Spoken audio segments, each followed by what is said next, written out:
ଦେଖନ୍ତୁ ବିଚାର ସ୍ତରରେ ତ ସବୁ ଅଛି, ସବୁଥିପାଇଁ ସହ କନସେନସସ୍ ତିଆରି କରିବାଟା ଗୋଟେ ବଡ଼ ଚ୍ୟାଲେଞ୍ଜ। ସେ କ୍ରମରେ ସାରା ଦେଶ ଗୋଟିଏ ଭୋଟ ଏଇଟା ମଧ୍ୟ ପରିକଳ୍ପନା ଅଛି। ଗୋଟିଏ ଦେଶ ଗୋଟିଏ ରାସନ ଏଇଟା ମଧ୍ୟ ମୋଟାମୋଟି କାର୍ଯ୍ୟକାରୀ ହେଲାଣି।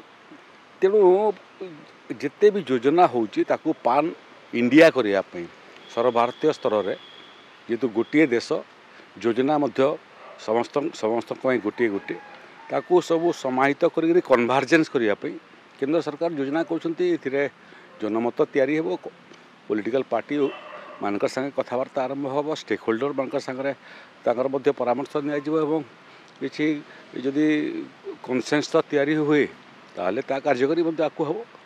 ଠିକ୍ ଅଛି ସାର୍, ରାଜ୍ୟମାନେ ସହମତି ପ୍ରକାଶ କରିସାରିଛନ୍ତି ଏବଂ ତଥ୍ୟ ମଧ୍ୟ ମଗାଇଛି କେନ୍ଦ୍ର ପକ୍ଷରୁ ଏବଂ ଏଇ ଯେଉଁ ଗୋଟିଏ ୟୁନିଫର୍ମ ହେଲେ ଏହା ଦ୍ୱାରା ଅନେକ ସୁବିଧା ବୋଲି ମଧ୍ୟ କୁହାଯାଉଛି।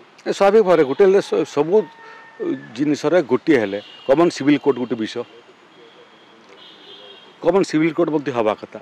କାହିଁକି ଗୋଟିଏ ଦେଶ ଗୋଟିଏ ଆଇନ ଗୋଟିଏ ନୀତି ଗୋଟିଏ ପଲିସି କାହିଁକି ହେବ ନାହିଁ?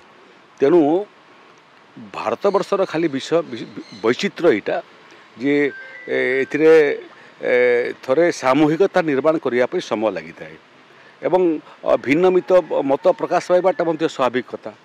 ସେ କ୍ରମରେ ଯେଉଁଟାର ସାମୂହିକତା ପ୍ରକାଶ ପାଏ ତାକୁ କାର୍ଯ୍ୟକାରୀ କରିବା ପାଇଁ ବିଳମ୍ବ ହୁଏନି, ଯେଉଁଟା ସାମୂହିକତାରେ ବିଳମ୍ବ ହୁଏ ଟିକେ ସମୟ ଲାଗିଥାଏ।